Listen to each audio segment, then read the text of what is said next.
rising up in the clouds, but I've always felt that something's missing. That was until I found you right there in the crowd. You came into my life and started a fire.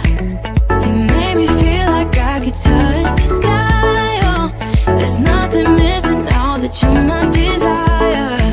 Now all I have to do is to make you mine. 'Cause I know, and you know what we could be. Like a song, like a perfect melody. Baby, don't say you don't believe in me. 'Cause you know, and I know, we're onto something good. You know, and I know, we got something good. Hey, how's it going? It's Bonnie Violet here. I'm a trans femme, genderqueer, spiritual drag artist, and digital chaplain.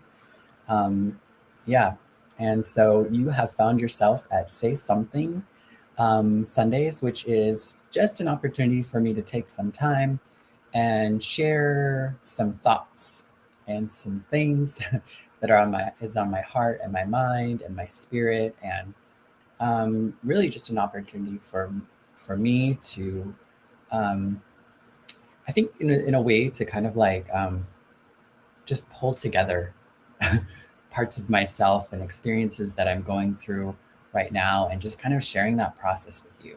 I've found that oftentimes I need to speak out loud what I'm going through, or I need to speak out loud or say something about like a story or an experience, or even about myself, so that I can better understand even what that experience was, what happened, how I experienced it, all those sorts of things. It also gives me an opportunity to potentially speak a narrative and speak to an experience in a way that might be more life affirming versus life stumbling or life stopping, life pausing.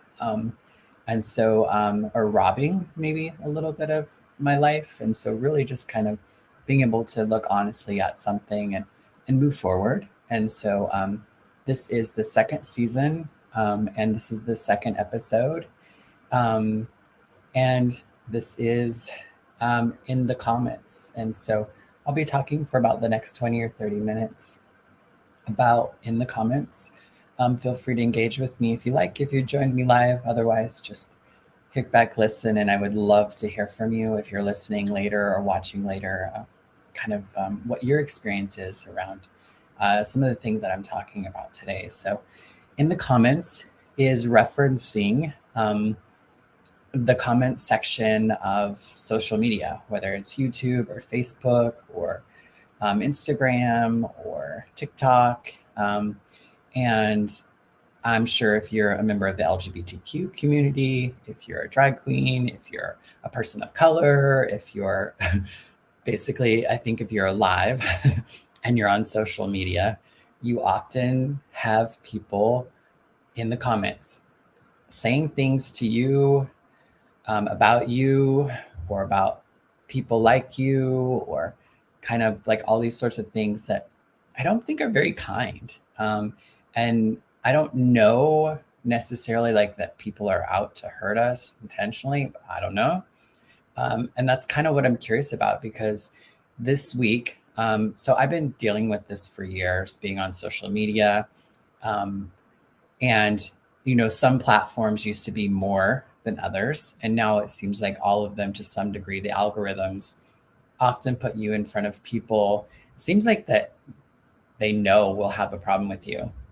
That might sound a little conspiracy theory, but it feels that way sometimes, where like I'll create something, and my ultimate goal is to connect more with myself and my spirit and with my higher power, as well as to connect with other people like myself or different from myself that can relate to what I'm going through or what I'm talking about, or the people that I'm interviewing about their own spiritual experience in relation to drag or gender, or the many different folks that I've had opportunities to speak with and introduce you to over the years. And one of the things, I don't want to just keep this into the comment section because I think that we all can relate to this even outside of social media platforms.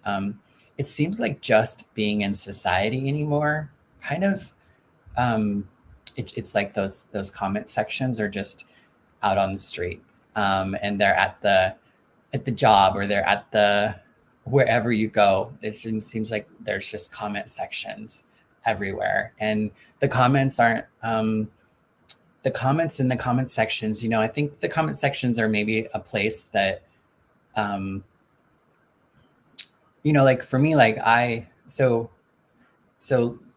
I think comment sections could, it could be positive things, it could be just affirmative things, it could be questions about things, or it can be more negative kind of things. But it's almost more of like you're ugly kind of stuff, or uh, you're an abomination, or you're going to hell, or you're, those sorts of things.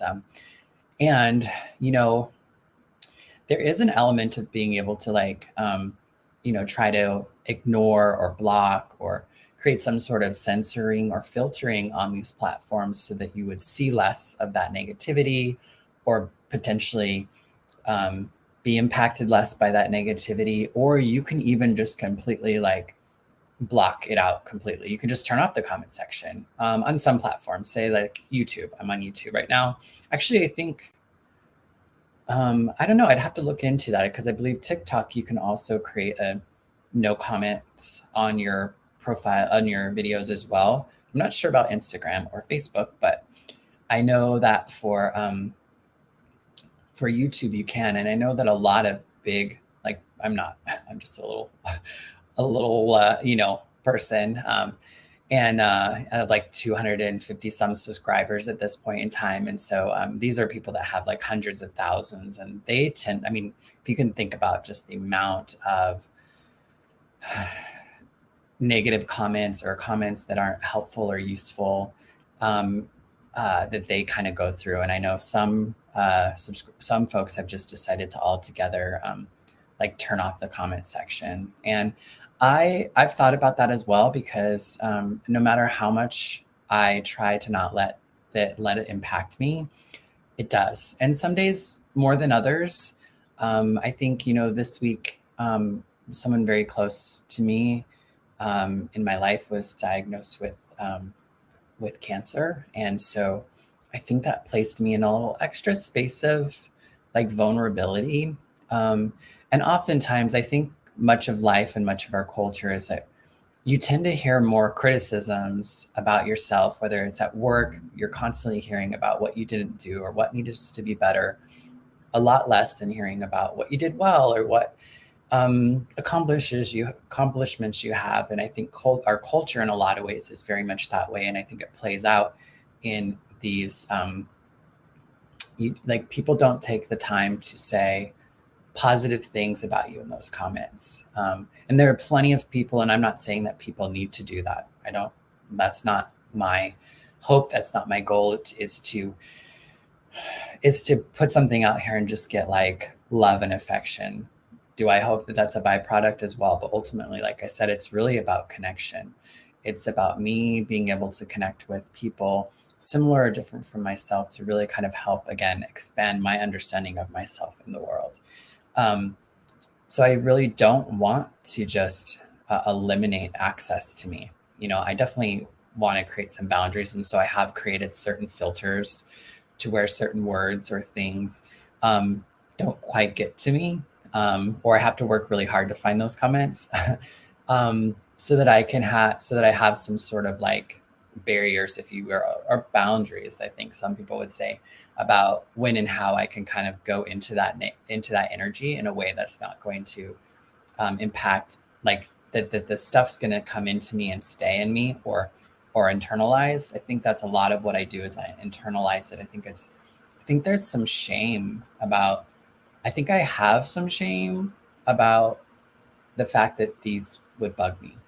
I think there's an element of, like, well, if I was like so confident in my transness and so confident in my spirituality and so like blah, blah, blah, then then these things would just roll off my back. If I was closer to God, if I was strong, like whatever, like these wouldn't even bother me.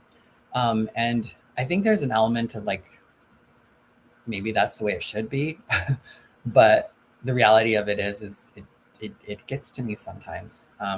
And I need to be able to talk about it, I think. And there's not too many people you can talk to about it in a way that I think is helpful, because you need some encouragement, but you also need some affirmation that what you're experiencing, what you're feeling is like normal, reasonable.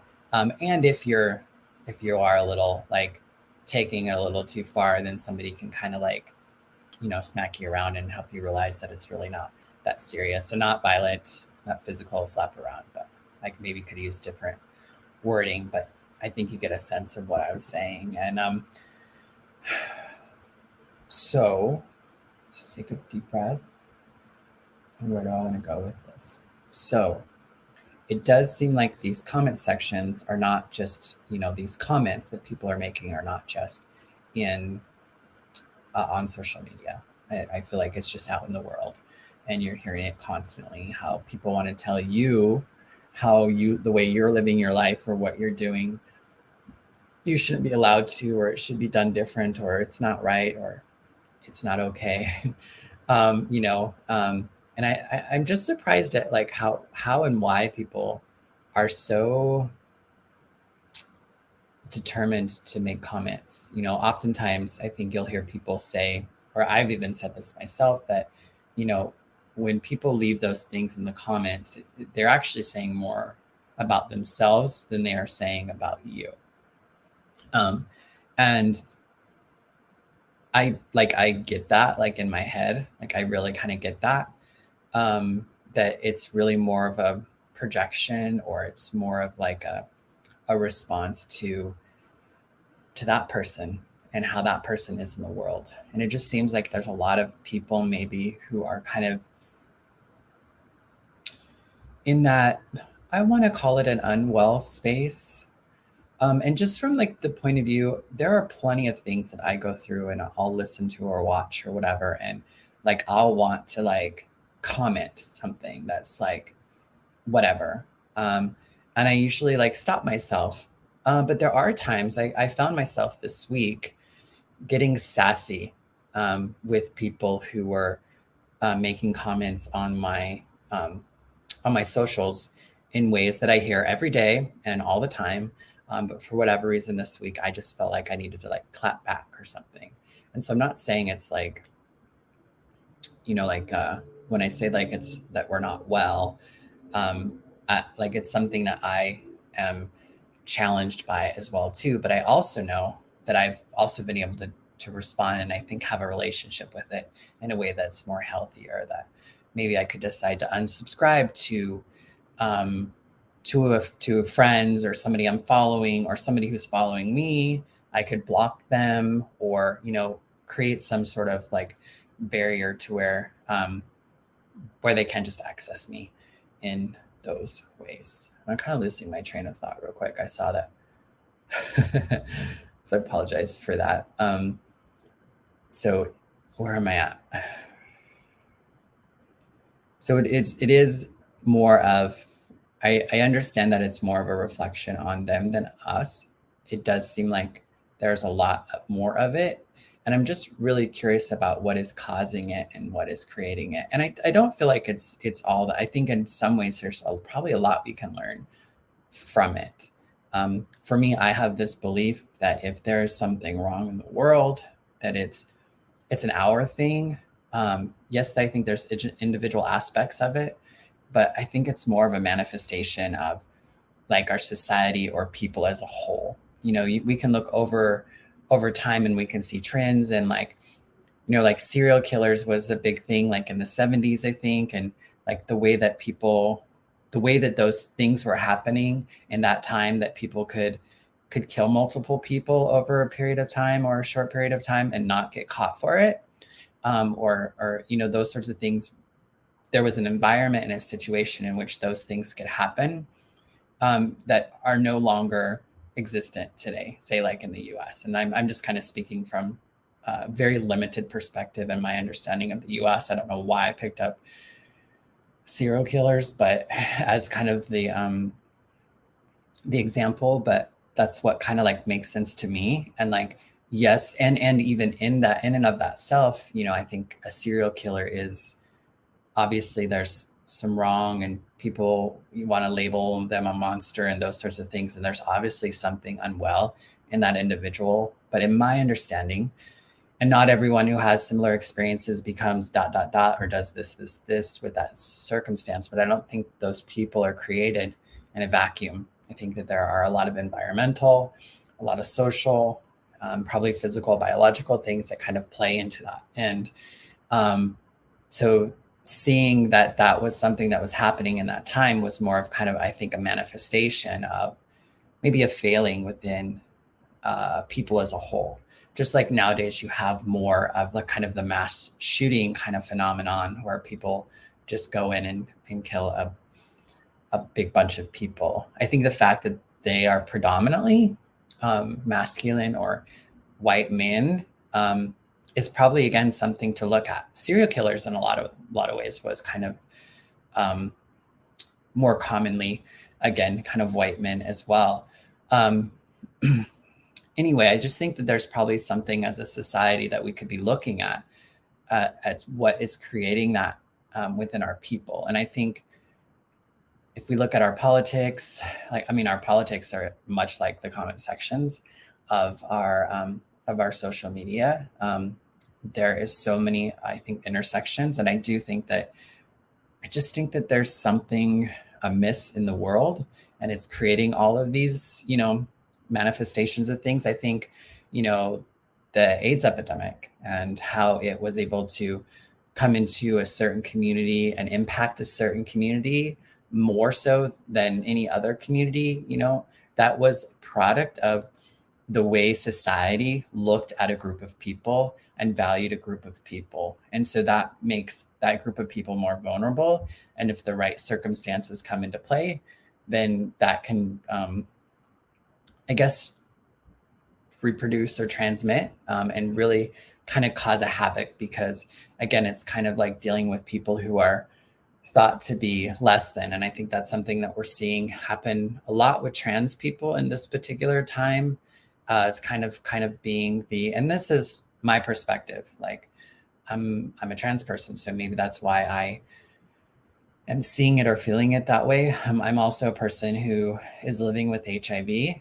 My experience with HIV in the 90s when I got infected, or even if I look at the 70s and 80s, the experience that people were having with HIV was vastly different.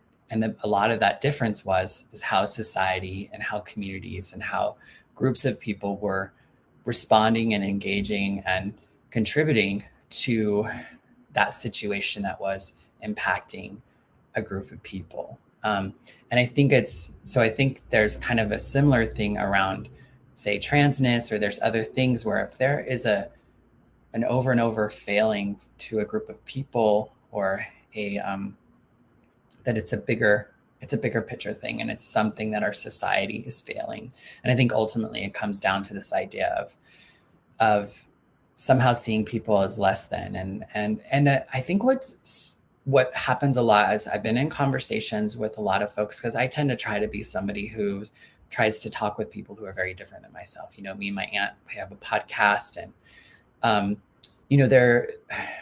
I think the truth, and we hear this often. So if I'm thinking about the folks who are usually saying things about me, or who they represent or whatever, oftentimes I have people who are Christian, who are, who think that being LGBTQ is wrong or whatever, right? And or like you kind of have like, there's a big kind of talk about how trans people are, taking womanhood away from women, or, there's kind of a lot of that language. But I think there's this feeling of a lot of people feeling like somebody else's expression, or what somebody else gets to do somehow takes away from your own. Like I hear it a lot where Christians feel oppressed. Some Christians talk about how they're feeling oppressed right now and everyone's against them.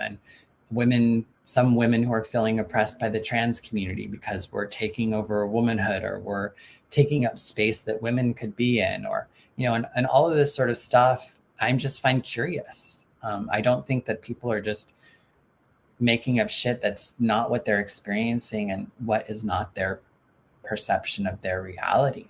So do we just say, girl, you have nothing to worry about, or girl, just get over it, or that's not real, or whatever, which I think is a lot of what some of us do. And I think part of that, I know for me, is because it's personal. One thing that I can share is that this might be into is, most of you know that I've transitioned more recently in the last couple of years. Next Sunday when I'm on, it'll be my 2-year anniversary since starting hormones. But I started using she pronouns before transitioning or identifying as trans, probably about, I was living in Chicago at the time, so this was probably around a decade ago. And I remember I was really starting to feel like I really loved the pronoun she, for whatever reason. And I had a time in my life where you called me she, and I was like, no, I was not okay with it. And then I got to a point in my life when I think I was sober. I was in more of a spiritual way of life, and just had a better perception of life and things. And I was more able to accept and hold more of myself without fear of other people. But in that, people would call me she, and I just loved it. I felt seen. I even would say that people who call me she, it's because they see my spirit. I felt like my spirit was feminine on the inside. And so people who were very close to me in my life would call me girl, or she. And I can't tell you what it did to me. It touched my spirit. It touched into me and affirmed a place in me that, that just felt good. I can't really explain it, but I remember feeling that she-ness was something that, like, I kind of had to keep to myself when I thought about becoming more officially using she pronouns, say like at work. I remember thinking like, well, to be she means all these sorts of things to be like a woman. Either I was born and identified as a woman, or for myself as somebody who was assigned male at birth, and this was fairly known, and I was then wanting to go by she, that there was some sort of like that I was a trans person, and I was going from like a male to womanhood, and there was only one way to be a woman or whatever. And I actually had people tell me this as well. I remember applying for a job, and I remember having applied for a job, and then them asking me too, like, are these really your pronouns? Because we don't. So I think there was like this and basically I'm just kind of telling you like what the back and forth of my experience with that was, because so, and there's someone in the comments saying, do you feel I think it's non-binary, and sorry, does non-binary people also be considered trans? And some non-binary people do identify as trans. Some people believe that being non-binary is trans. My perception is that it is, because it's not binary. But again, I think that's an individual understanding. I personally identify as trans femme and genderqueer, which genderqueer is, I think, the same as non-binary. It's just a little bit different. So to me, I am trans and non-binary, which I guess would say that those are maybe two different things, but I think they're also connected. But I think with most people, again, it's such a individual understanding of who you are. And I think those are the challenges that might even speak to some of what we're talking about here, what I'm talking about here in this moment around the she pronoun is that we can't just say, like, I can't just say I'm she, or I just can't say I'm a Christian, or I can't just say I'm trans. Like, there's more that needs to be said or known for you to really come to understand the more of who I am. And it's really important that, and we can't do this with everyone, but we have opportunities to speak with people to come understand, well, what does it mean to be trans to you? What does it mean to be non-binary to you? What does it mean to be, my aunt, I keep bringing her up, but she's a conservative Christian and we're very close. And we have a podcast called Splintered Grace. And she, in a lot of ways, one of the biggest challenges I had with her is that was not making her one of those Christians who come at me and talk crap to me all the time that are in my comments. And it was really hard for a while not to put my aunt in that same bucket or not to perceive her as that whole group of people. But it took us being in conversation more for me to realize, well, what does it mean to be a Christian? What does it mean to be a conservative Christian? And then what does that maybe mean to me? And the only reason why it matters what it means to me is because we're in relationship with one another. And part of that for us is that we had 20 years of being not in relationship with one another because of my gender, sexual orientation, and gender identity, my LGBTQ-ness, which for folks who aren't LGBTQ, it's all one and the same. But anyway, so when she was bringing me back into her life and I was getting back into her life, there was a lot of fear of this. There's this thing that happens sometimes where people will love on you. They'll welcome you into their life. They will affirm or welcome your identities, but they'll still have a judgment on the behaviors or even your identities that might potentially keep you from having a same experience or have access to similar resources or experience as people who are not in that area. So sometimes in church, for let's just put this out there as a reference, say you can go into a church that is welcoming to LGBTQ people. You can go to it. You can have this great experience where you feel like, and you learn about a God and you read the Bible in a way that affirms you as an LGBTQ person. But then when you maybe get thought to, it's time to run like a small group or run a potluck or have any sort of leadership at all, then they tell you, wait, you can't do that because you're LGBTQ. Or they tell you, you can do that, but you can't actually live into your LGBTQ-ness. That it's like, okay, you can be gay, you can, be somebody who is same-sex attracted, but you can't actually live into that. You can't marry somebody of the same gender. You can't date somebody of the same gender. And again, this is different from different understandings in different churches and different groups of people, that there are these kind of access points that walls come up. And so, but they'll let you in so far, but then you get to a point and then it's like, boom. And that's kind of what my feeling was with my aunt, is like, is she just loving me and hating my sin? And it was really important for me for a long time for her not to see my transness as a sin. And that was very adamant for me for me to come to that understanding with her. And I never could just ask her because I never wanted to really know the answer. I didn't know what I was going to do with the answer if she did tell me that she thought was being a sin. And at the end of the day, it really doesn't matter. Because if she understood my transness in the way that I did, and if she really understood the way that it's connected to my spirituality and my sexuality and everything about me, then she would have no question in her mind that it is a sin, because my gender identity, my spirituality, all this is bringing me closer to God. To me, sin is what takes us away from God. If anything, this experience with myself and this experience that I'm living into is a direct result of my connection, my spiritual awakening, and my seeking of a spiritual way of life, and a life that is more representative of what resides within me. My intuitions, my softness, my femininity, my truth that I believe that many of us are born into. And I'm not saying and I'll even say this, and it's maybe not a popular thing, I don't know if I was born trans. I don't know if I was born to be this way. All I know is this is who I've become. and this is who I have. This is where I've gotten.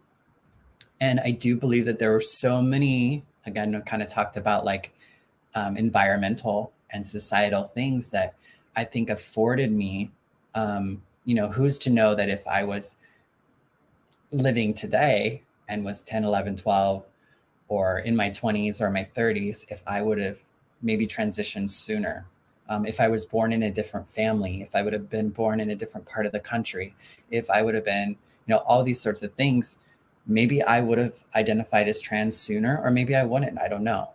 I don't know if I was born this way. I barely even have any memories of my childhood. So I can't indefinitely say like why I'm trans or why I'm living into my transness now.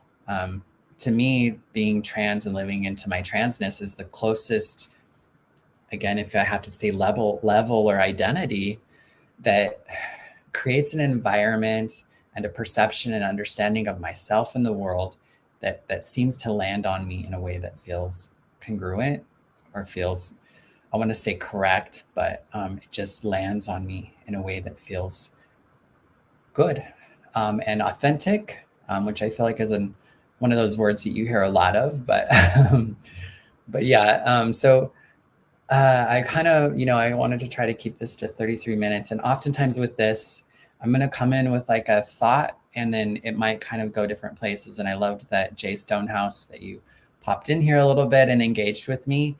I think it did kind of help me kind of take it to another level. So I think today it's really more about like this, like, it's more of a question and a quandary that I have around what is it that is creating this, these little hostile, unwell environments where people are spewing their stuff onto the world. And I'm not sure why I labeled it that way, but that's the way that I'm labeling it now. And it definitely feels that way when I think it comes at you. And like with all energies, we have to find a way to transmit that. We have to find a way to transform it. We need to because energy, so when that comes onto us, that negative energy comes into us, we have to find some way to use some sort of alchemy, if you will, to really transfer that negativity into something else, or else we're just going to spew on somebody else. What was either spewed onto us or a whole nother different kind of spewness. So to me, I feel like that's kind of what's happening. It's like, what is not right with us as a people? What is not right with me as an individual? And what can we do different to begin to have some different results that will ultimately create a better world for more people to exist in a more equitable, just life-affirming, life-giving way. And I believe that there is enough for everyone, and that my goodness does nothing to take away from yours. I don't know why I said goodness, but kind of to go back with that she.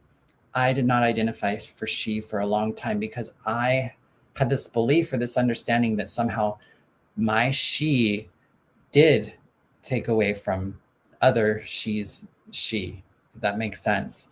And so that kept me from just me being she too.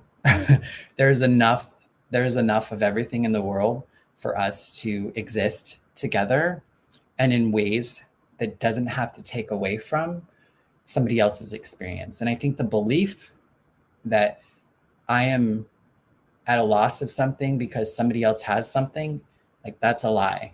And that is our sickness.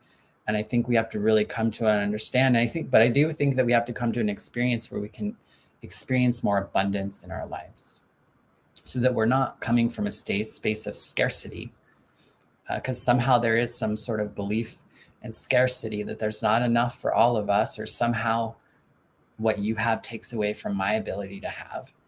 And I think that's the thing to continue to try to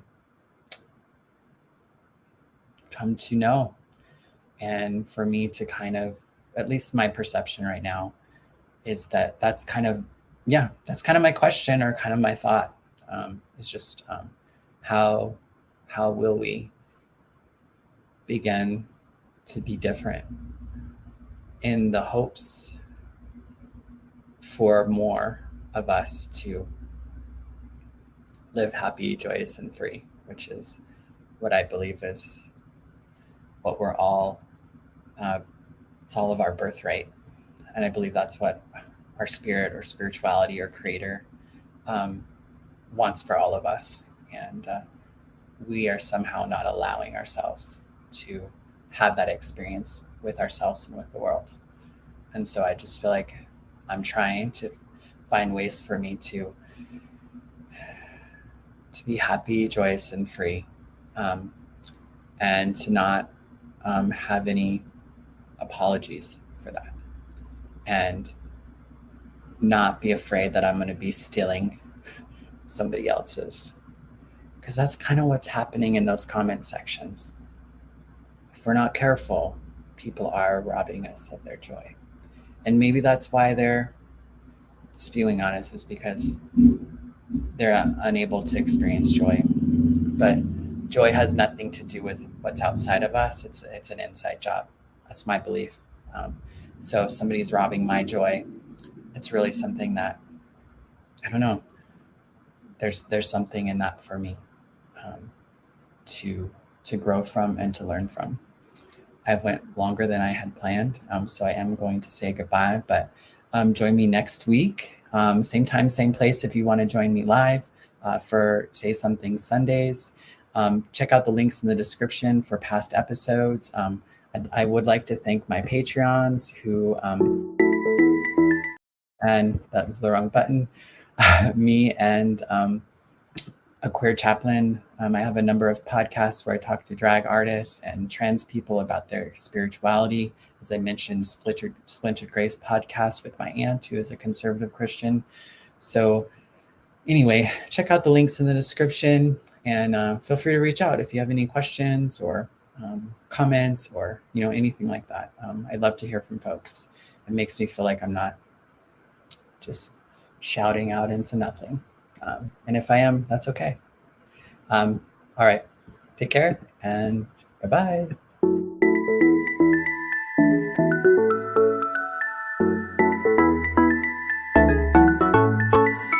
I've been waiting all my life for something. I've been down the darkest roads and up in the clouds, but I've always felt that something's missing. That was until I found you right there in the crowd.